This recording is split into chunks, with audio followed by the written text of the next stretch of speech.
Bismillahirrahmanirrahim. Assalamualaikum warahmatullahi wabarakatuh.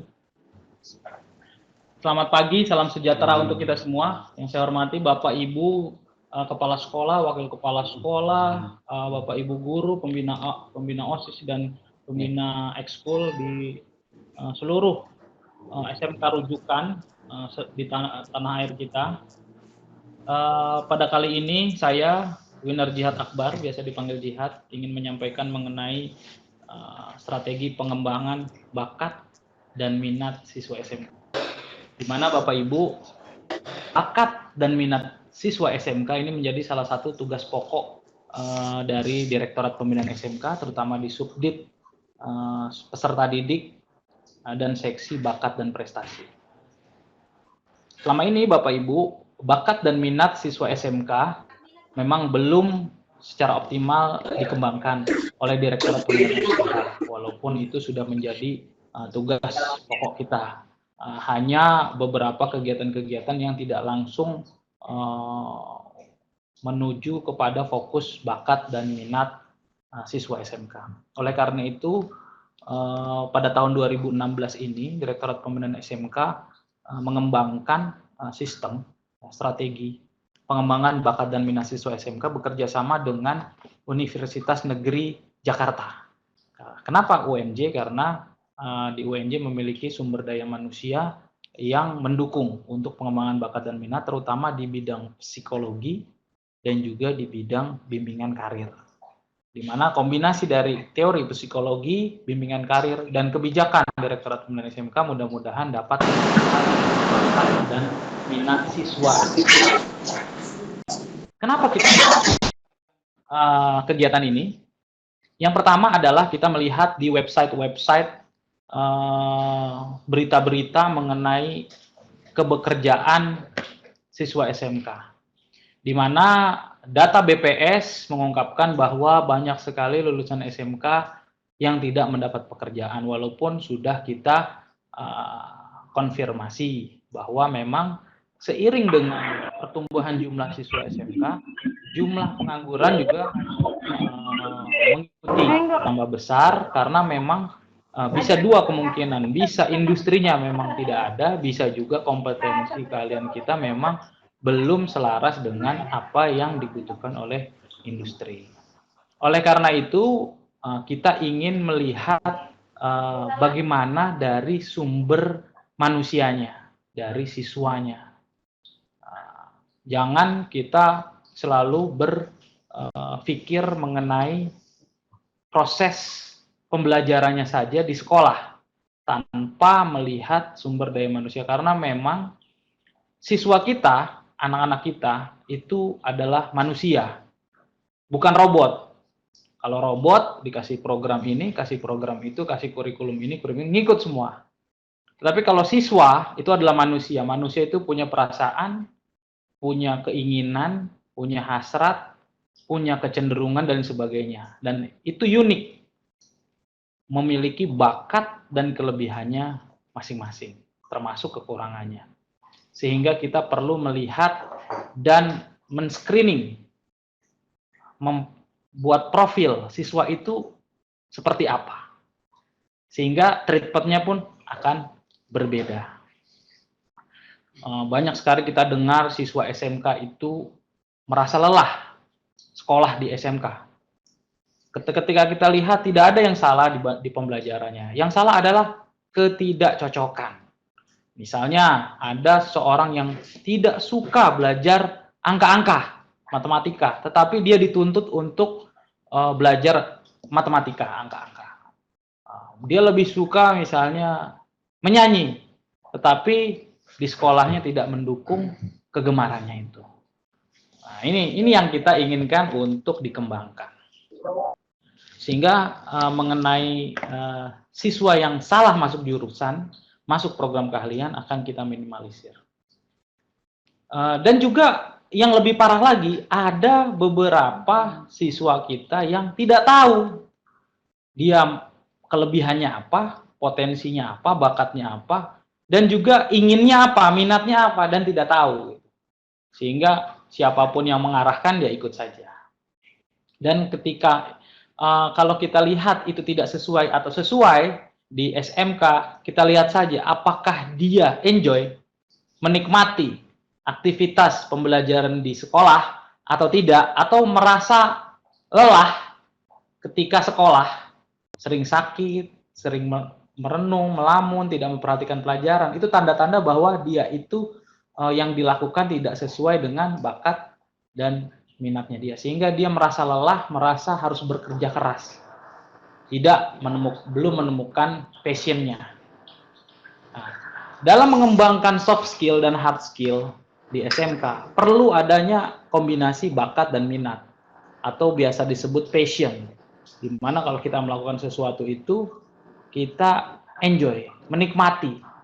Kalaupun harus bergadang sampai malam-malam, itu tidak terasa capek. Karena itu sesuai dengan bakat, kelebihannya dia, dan juga minatnya dia. Kemudian kita akan meningkatkan kemampuan kognitif, afektif, dan psikomotor peserta didik sesuai dengan bakatnya masing-masing.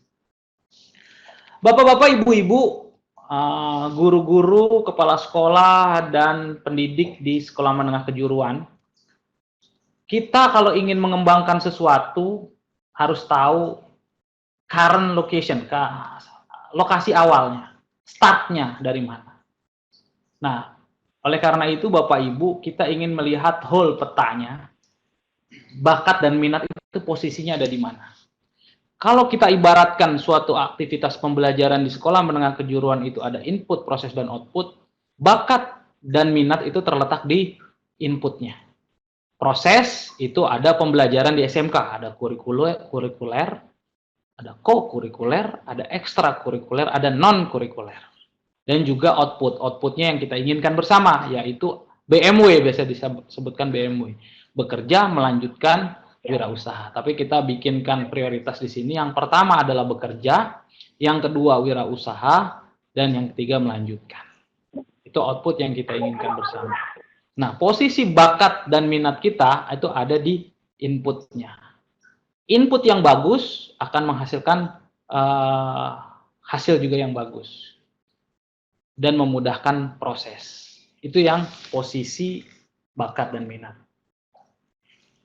Sekarang kita ingin mengupas satu persatu mengenai bakat dan minat. Pengembangan bakat minat terdiri dari 3 unsur, yaitu bakat, minat, dan pengembangannya. Sekarang kita beranjak kepada bakat. Apa itu bakat? Bakat itu bisa diterjemahkan dalam bahasa Inggris aptitude atau talent, atau suatu kemampuan bawaan, potensi yang masih perlu dikembangkan, dan juga kondisi seseorang yang memungkinkan dia untuk mencapai suatu prestasi, suatu keunggulan, suatu kinerja, sehingga dia mudah melakukan tersebut, dan itu sudah melekat di dalam bawaan seseorang tersebut. Itulah bakat, dan ini adalah gift. Apakah bakat itu bisa berubah? Saya katakan ya, walaupun bawaan lahir bisa berubah. Contoh, ada orang yang bawaan lahirnya dia memiliki kekuatan fisik yang tinggi, dia memiliki bakat untuk olahraga, tapi pada suatu ketika dia mengalami cedera. Oleh karena itu Bapak Ibu harus berubah. Yang tadinya dia mengandalkan kekuatan fisiknya, ketika dia cedera harus berubah. Bakatnya sudah tidak di situ lagi, bisa berubah. Demikian juga penyanyi misalnya. Penyanyi itu memiliki dianugerahi suara yang sangat bagus. Pada suatu ketika ada sakit, berubah. Bakat bisa berubah. Dan kita harus mencari terus. Tidak ada proses berhenti untuk mencari potensi-potensi yang kita miliki. Karena tidak satu, banyak. Itu yang kita inginkan. Kemudian, untuk mengetahui bakat tersebut, kita melakukan suatu tes.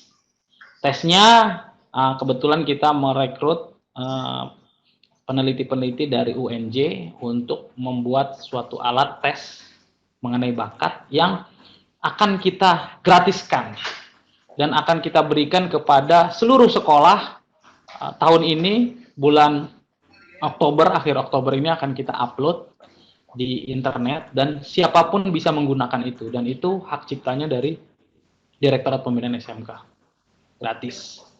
Nah, ada 9 tes yang akan dilakukan.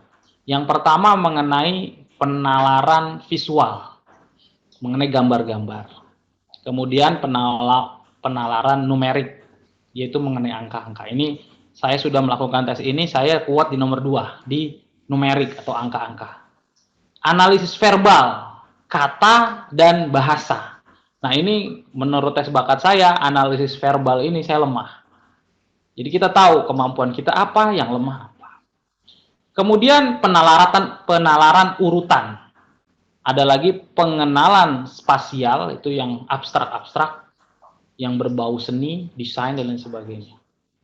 Yang keenam adalah 3 dimensi, akan memenahi suatu ruangan yang lebih luas dan 3 dimensi. Ini untuk potensi-potensi yang bersifat kreatif.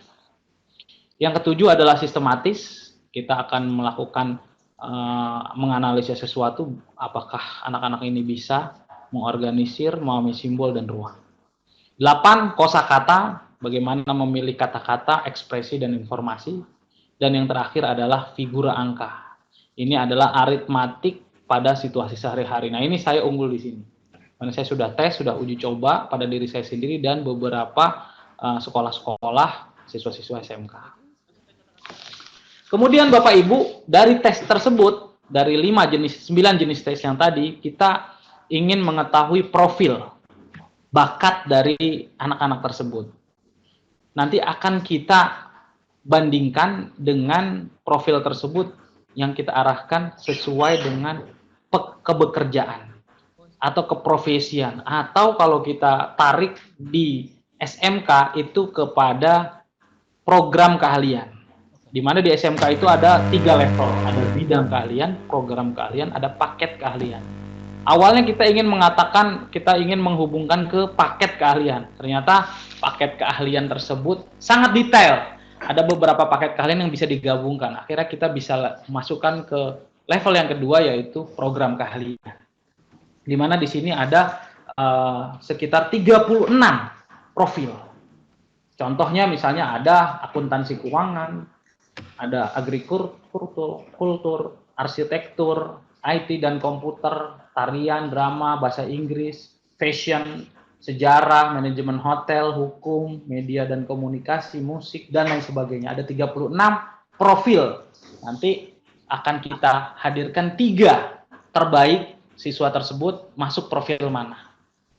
Nanti 3 tersebut akan kita bandingkan dengan 3 terbaik dari minatnya.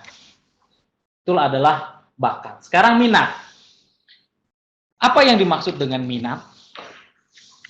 Minat itu adalah mengenai kecenderungan hati yang tinggi terhadap suatu gairah atau keinginan. Kita suka sama Katy Perry. Ya udah, itu nggak ada alasan kita suka. Kita suka tempe. Saya nggak suka oncom. Itu nggak ada alasan. Itu kecenderungan. Kecenderungan hati. Jadi ada membuat dirinya jadi selektif. Melakukan seleksi. Saya lebih suka ini dan tidak lebih suka itu. Ada perasaan berharga atau berarti. Saya lebih suka produk-produk Apple. Saya tidak suka produk Samsung atau kebaliknya dan sebagainya. Itu ada minat.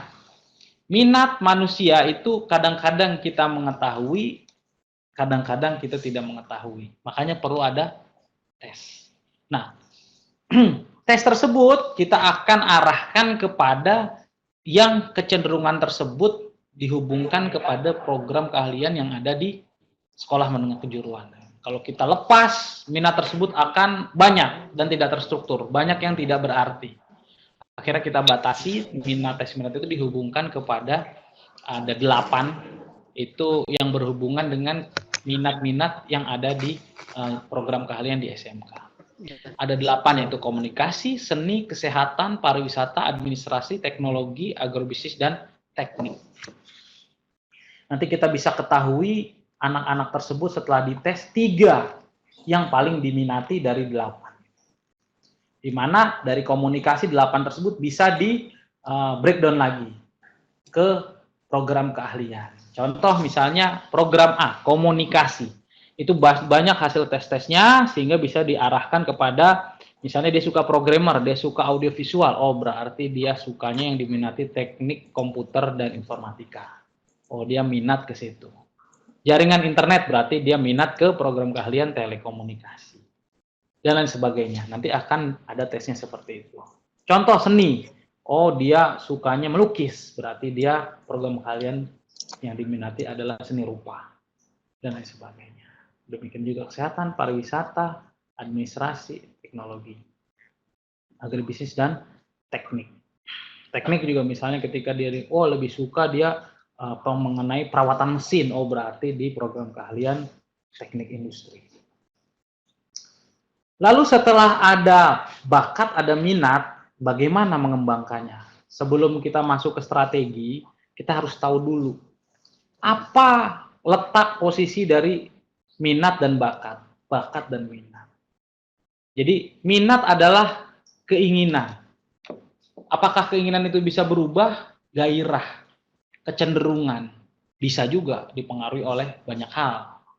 Sehingga minat itu adalah menentukan apakah dia itu menikmati atau tidak. Itu minat. Sehingga itu yang didahulukan, baru disesuaikan dengan apakah bakatnya mendukung. Kalau dia minatnya ada 3, cek dengan bakatnya. Oh, dari 3 minat itu mana yang didukung oleh bakatnya, itulah yang akan kita kembangkan. Dimana di sini kita strateginya, jadi ada lingkungan juga mempengaruhi. Nanti penelitian selanjutnya kita akan melakukan penelitian mengenai bagaimana pengembangan lingkungan yang mendukung bakat dan minat siswa. Bakat dan minat akan kita tes.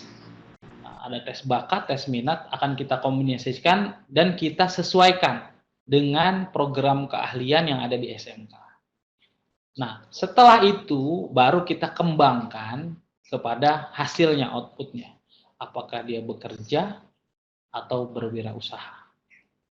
Ini adalah strategi kita, di mana setelah kita tes, assessment, kita akan melakukan mengecek kesesuaian dengan aktivitas pengembangan yang ada di baik itu kurikuler, co-kurikuler, ekstrakurikuler maupun non-kurikuler. Nah, aktivitas-aktivitas tersebut itu berhubungan dengan subdit-subdit yang ada di direktorat. Kita sudah bagi-bagi tugas di mana nanti kurikuler itu bagiannya kurikulum. Subdit saya di subdit peserta didik yang langsung ke siswa, kita konsen kepada aktivitas-aktivitas di sekolah yang berhubungan dengan ekstrakurikuler dan kegiatan non-kurikuler. Ekstrakurikuler adalah tambahan ekskul yang bersifat rutin dan tetap. Non-kurikuler adalah kegiatan-kegiatan atau aktivitas-aktivitas yang membantu juga pengembangan bakat dan minat, namun tidak rutin atau eksidental. Contohnya misalnya kita melakukan bazar misalnya. Oh, ada pameran apa, ada event apa, kita melakukan bazar, ada kewirausahaan di situ. Itu non-kurikuler. Dan yang terakhir adalah kita hubungkan lagi kepada performance-nya, prestasinya, yaitu prestasi dalam bekerja, prestasi dalam wirausaha, dan prestasi ketika melanjutkan dengan IP yang tinggi dan lain sebagainya. Kalau berwirausaha berarti income-nya dan kekonsistenannya, bekerja gajinya berapa dan lain sebagainya. Nah, ini yang akan kita hubungkan.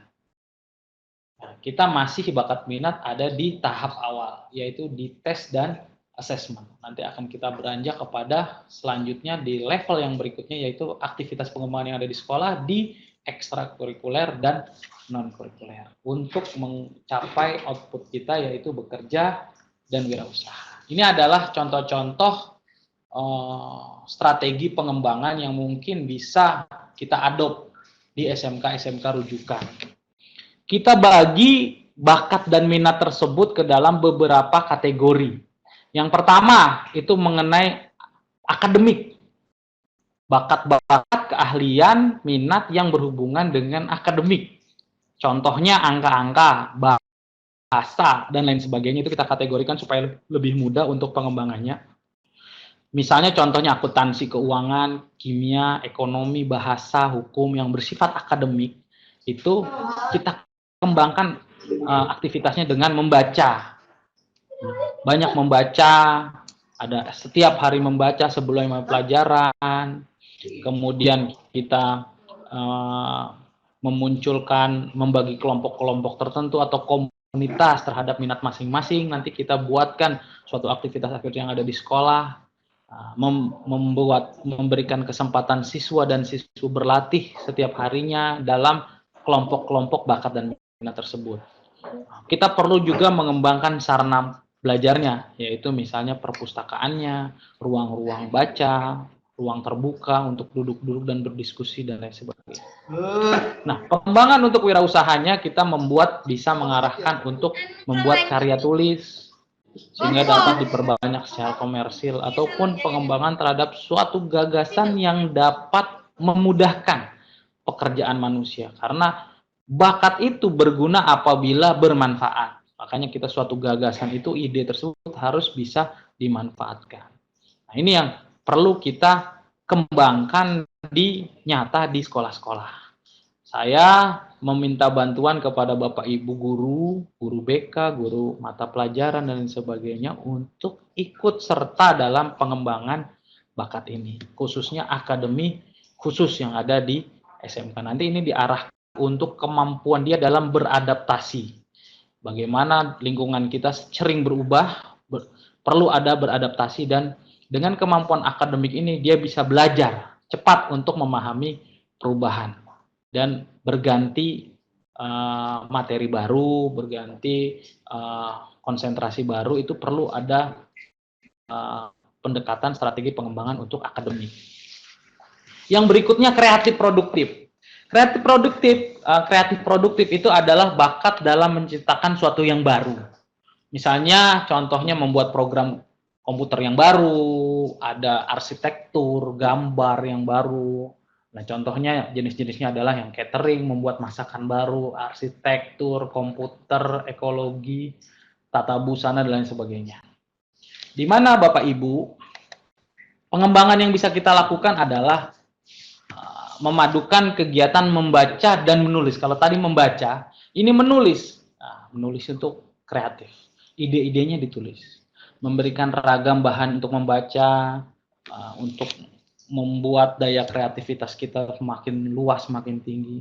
Memberikan kesempatan untuk berbicara dan mendengarkan, melibatkan dalam pemecahan permasalahan. Dan juga sekolah-sekolah bisa memberikan sarana-sarana untuk pengembangan bakat kreatif dan produktif tersebut, yaitu memberikan ruang untuk berkarya dan lain sebagainya, literatur yang banyak, menyediakan ruang-ruang diskusi, kelompok-kelompok, komunitas-komunitas tertentu, dan juga kita bisa memberikan kesempatan untuk berwirausaha. Karena menurut Pak Direktur, bakat dan minat tersebut harus dihubungkan dengan wirausaha supaya bisa berguna bagi masyarakat. Contohnya lagi, strategi untuk pengembangan bakat-bakat yang berhubungan dengan seni.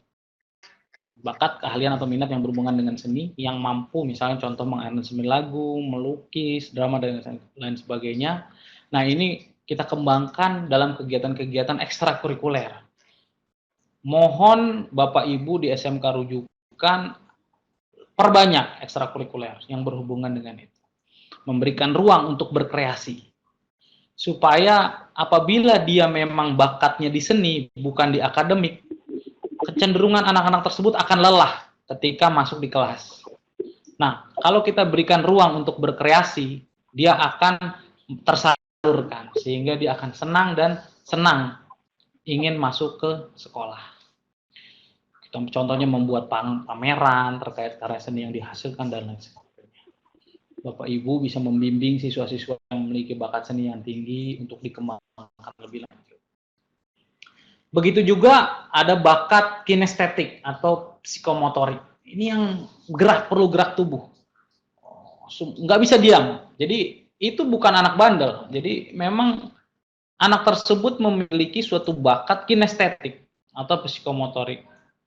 Langkah terbaik adalah bukan membatasi, bukan melarang, karena memang bakatnya dia di situ. Banyak anak-anak dicap anak bandel, anak tidak baik ketika dia banyak bergerak. Padahal memang itu bakatnya di situ.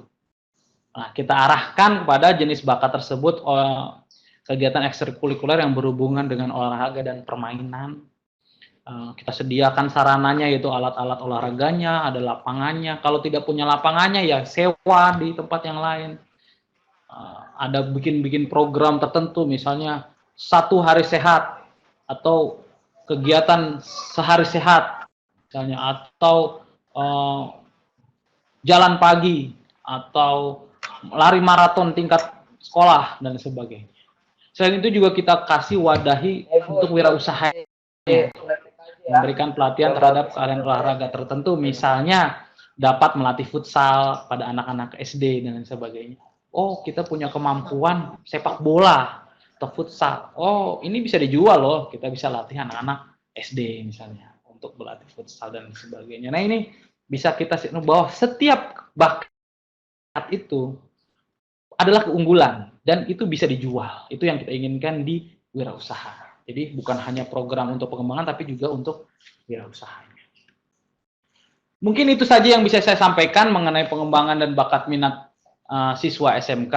Apabila ada kata-kata saya yang salah, kami mohon maaf. Dan terakhir saya ingin menyampaikan quote di sini kepada Bapak Ibu pendidik di Sekolah Menengah Kejuruan SMK se-Indonesia, SMK rujukan, bahwa yakinlah bahwa setiap anak didik kita memiliki bakat dan kelebihannya masing-masing.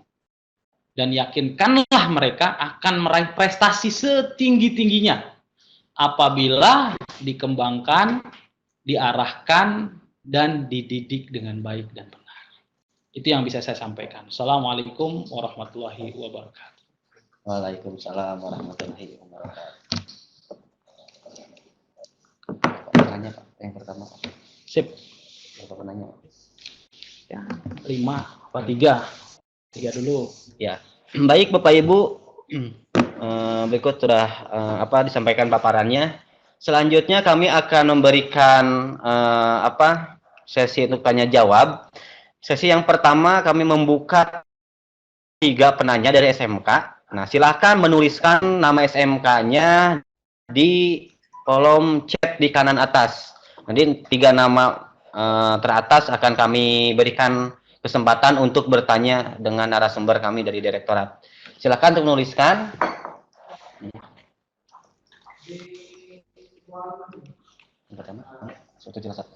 Ya, yang pertama SMK Negeri 1 Cilacap. Silakan Pak, SMK Negeri 1 Cilacap. Assalamualaikum warahmatullahi wabarakatuh.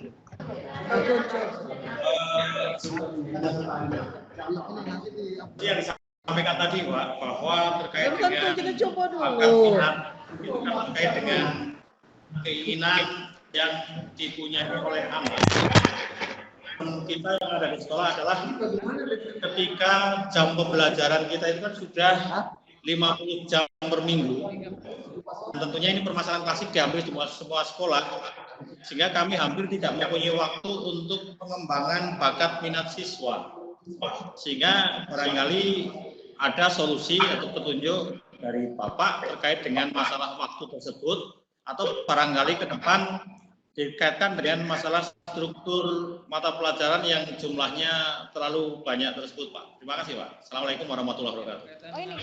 Waalaikumsalam warahmatullahi wabarakatuh. Baik, Pak. Terima kasih, Pak, atas pertanyaannya. Kita tampung dulu. Yang kedua, penanya dari SMK Negeri 1 Kota Ternate. Silahkan, Bapak dan Ibu. SMK Negeri 1 Kota Ternate. Ya, baik, terima kasih. Assalamualaikum warahmatullahi wabarakatuh. Waalaikumsalam warahmatullahi wabarakatuh.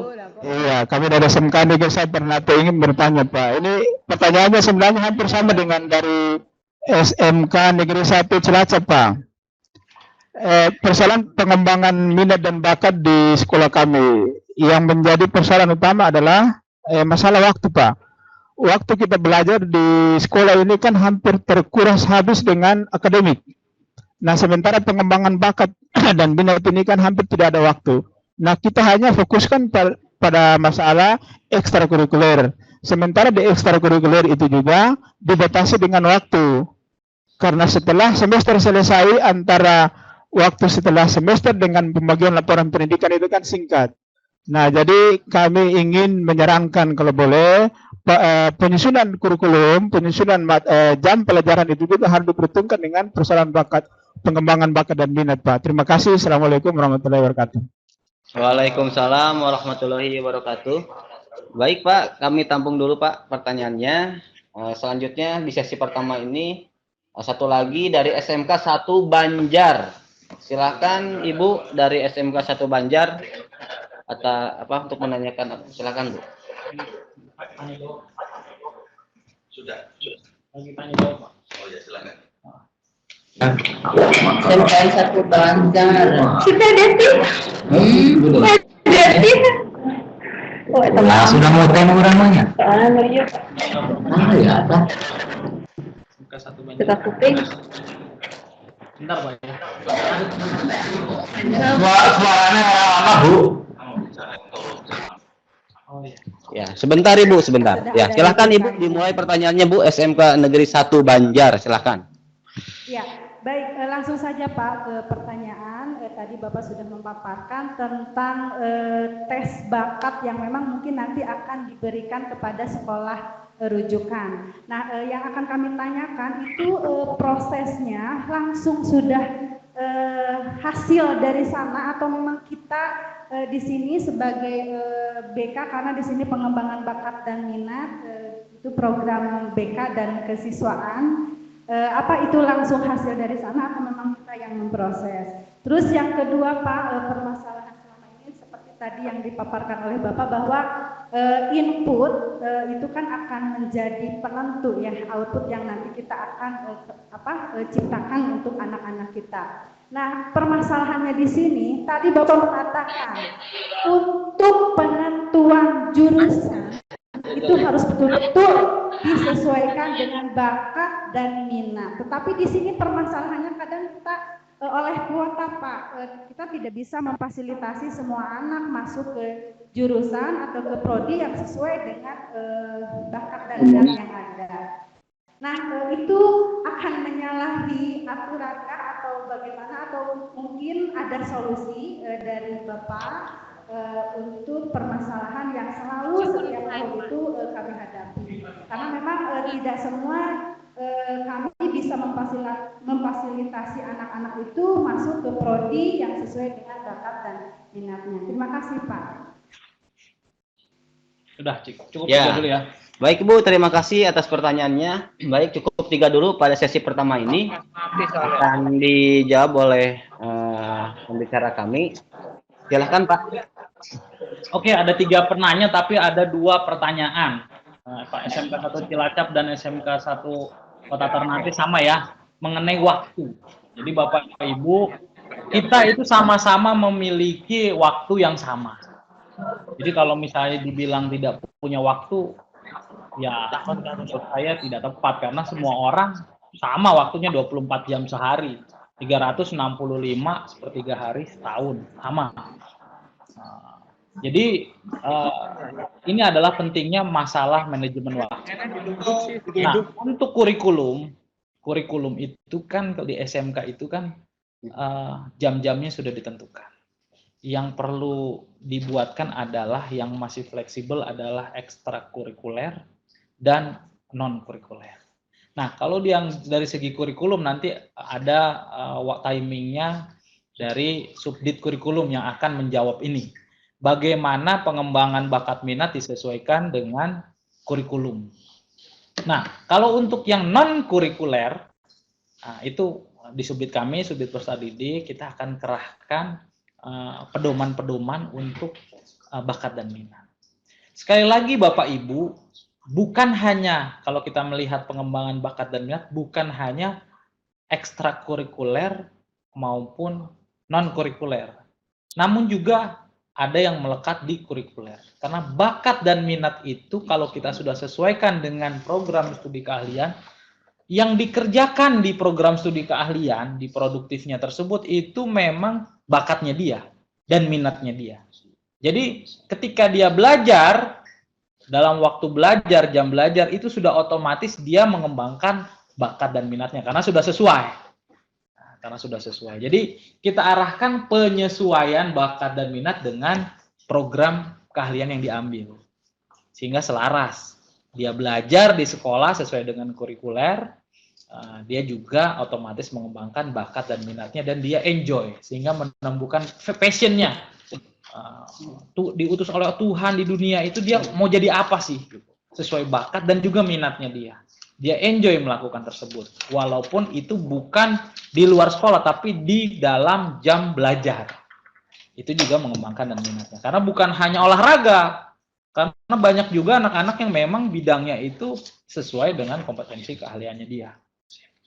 Nah, Bapak Ibu, saya ingin menggambarkan mengenai hal ini suatu ilustrasi di sekolah binatang. Sudah tahu semua ya, sekolah binatang. Jadi ada ikan, ada burung, ada macan dalam suatu sekolah. Di mana anak-anak burung, anak-anak ikan, dan anak-anak macan itu memiliki bakat masing-masing dan minat masing-masing. Tetapi dijadikan di satu sekolah yang kurikulumnya sama. Kurikulumnya sama.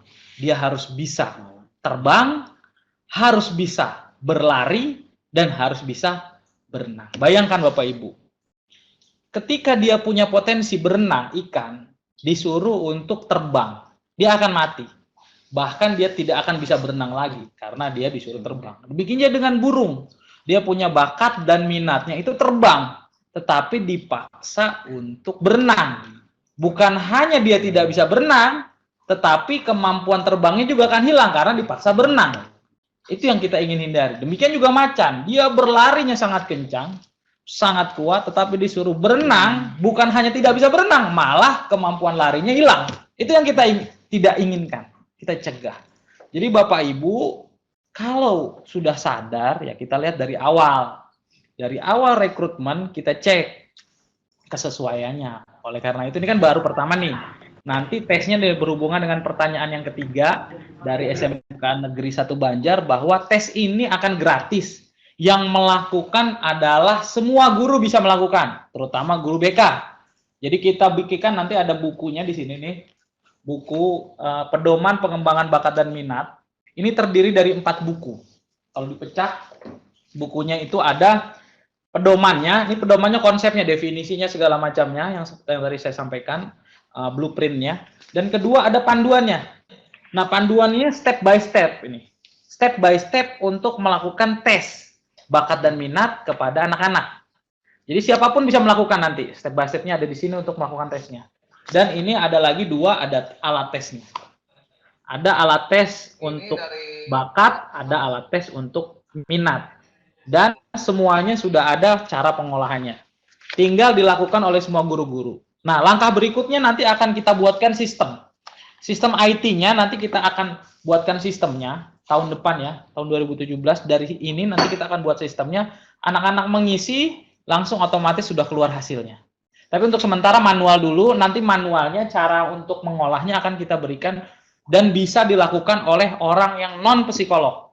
Siapapun bisa melakukannya, terutama guru-guru bisa melakukan untuk memberi kesimpulan anak itu bakatnya apa dan minatnya apa dan cocoknya di kompetensi keahlian yang mana. Nah, setelah itu kita juga buatkan strateginya. Kalau sesuai ya sudah bagus, kalau yang tidak sesuai bagaimana. Nah, intinya adalah Bapak Ibu, manusia itu unik dan diberi kemampuan untuk belajar. Tidak seperti binatang yang kalau dia bisanya terbang ya nggak bisa berenang. Beda dengan manusia, memiliki daya adaptasi yang tinggi.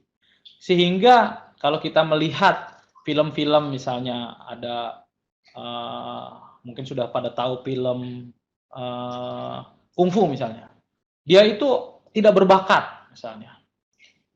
Tapi dia berlatih silat. Tapi dengan bersungguh-sungguh, dengan bekerja lebih keras, dia akan hasilnya lebih bagus. Walaupun dia tidak berbakat. Itu banyak sekali cerita-cerita. Nah, kalaupun namanya bakat, yang membedakan adalah kemudahan untuk melakukan sesuatu itu dalam waktu tempo yang singkat.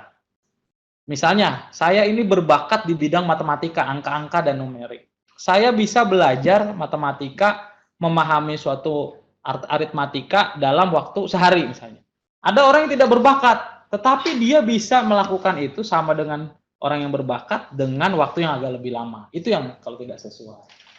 Jadi kesesuaian dan ketidaksesuaian itu menjadi catatan Bapak Ibu guru untuk melakukan treatment kepada seseorang. Oh, dia tidak cocok di sini, sudah terlanjur, sehingga perlu ada treatment khusus dengan usaha yang lebih keras. Seperti itu. Nah, Bapak Ibu tunggu, nanti akan kita berikan semua alat tesnya tersebut dengan gratis dan ada tata cara untuk mengolahnya, untuk sampai keluar kesimpulan. Mungkin itu saja. Selanjutnya, sesi kedua.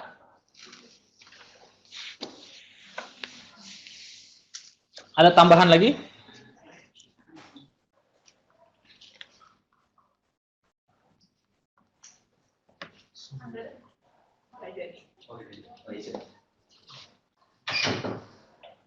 Gimana Kang Dadan?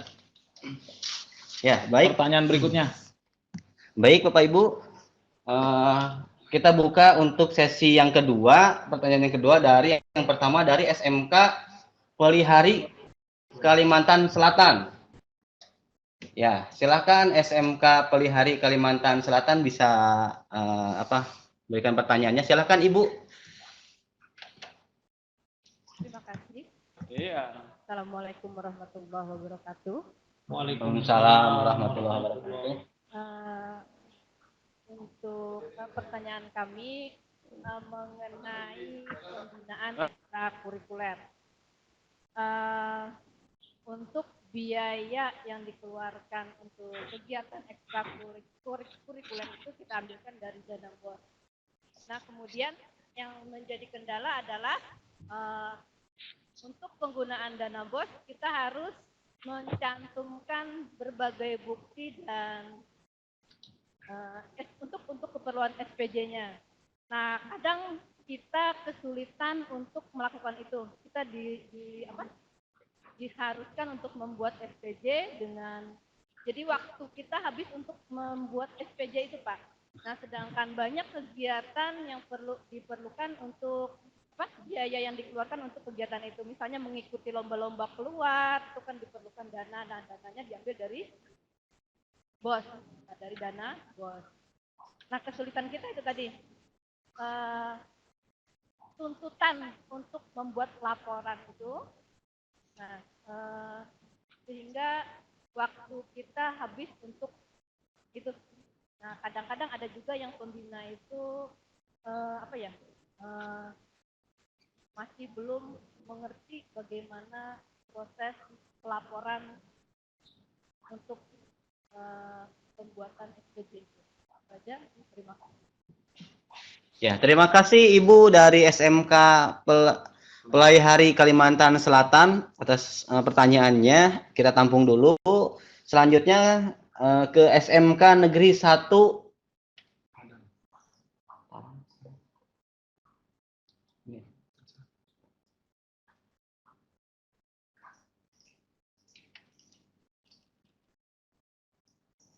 ke SMK Negeri 1 Padang. Silahkan, Pak.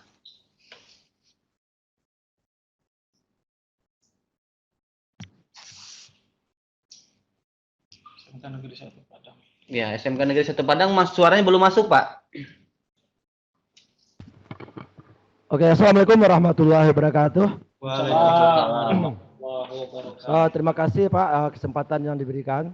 Kami dari SMK Negeri 1 Padang pada kesempatan ini menanggapi dari pernyataan yang Bapak sampaikan tadi tentang minat dan bakat. Mungkin di dalam pelaksanaan kegiatan yang kita lakukan di sekolah, mungkin kita di sini melihat input, proses, dan outputnya. Kalau inputnya yang untuk meningkatkan minat dan bakat siswa itu, inputnya itu agak berbeda kita dibandingkan dengan yang di SMA. Karena yang berminat masuk SMK itu biasanya dia dulu memilih SMA. Kalau online, kemudian pilihan keduanya baru dia masuk ke SMK. Kemudian prosesnya, bagaimana kami memberikan proses pembelajaran, karena SMK itu adalah menciptakan untuk skill.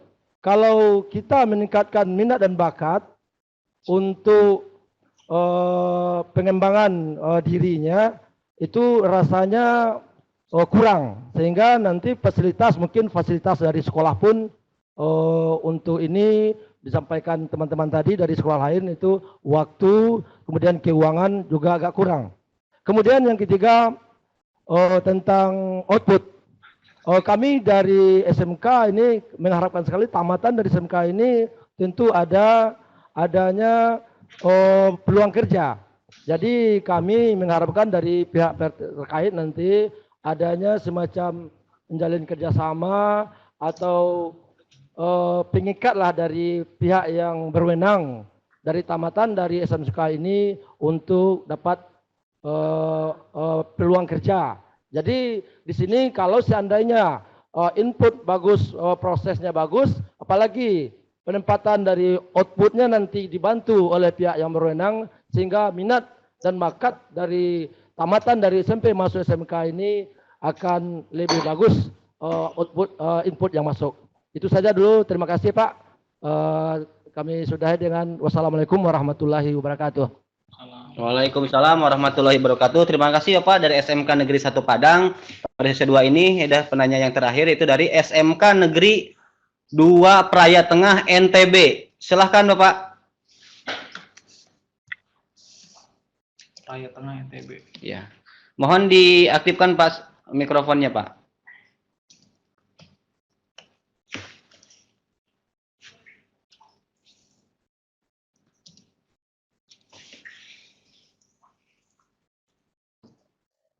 Assalamualaikum. Waalaikumsalam warahmatullahi. Gimana Pak Ustadz? Assalamualaikum warahmatullahi wabarakatuh. Waalaikumsalam warahmatullahi wabarakatuh. Silakan Pak Ustadz. SMK 2 Praya Tengah, Pak. SMK 2 Praya Tengah. Kebetulan kami ini jurusan teknik.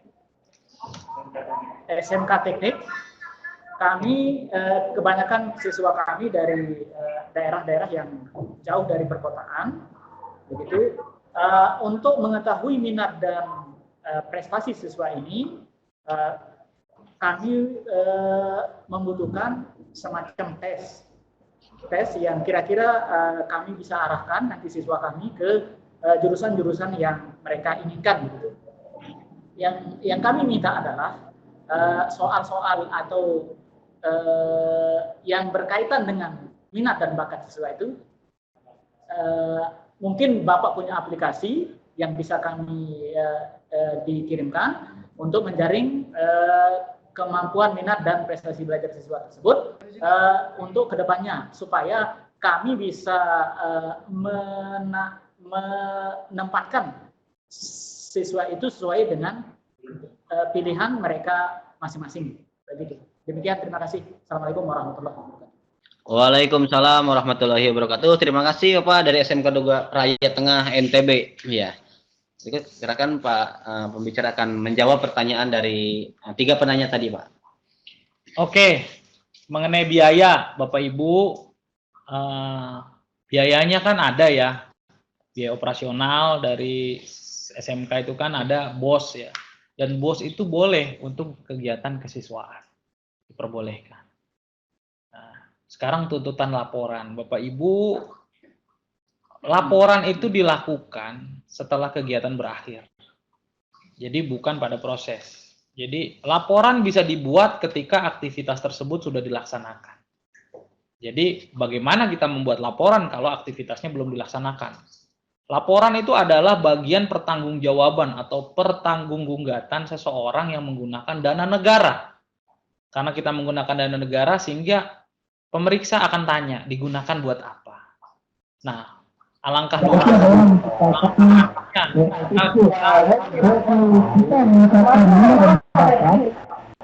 kalau kita sibuk untuk membuat laporan. Laporan itu laporan dari apa? Laporan dari aktivitas. Jadi aktivitasnya dulu dilakukan. Programnya dulu dilakukan. Baru dibuat laporannya. Ini adalah mengenai manajemen waktu. Setiap orang itu memiliki waktu yang 24 jam sehari. Dan itu bisa kita manage bersama. Walaupun itu aktivitas kita terlalu banyak, kita buatkan prioritas mana yang kita lakukan. Ini mengenai manajemen. Jadi kalaupun ada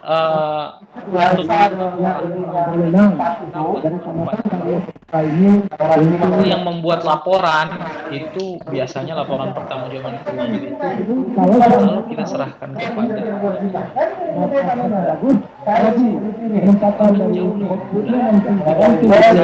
kita harus berkolaborasi.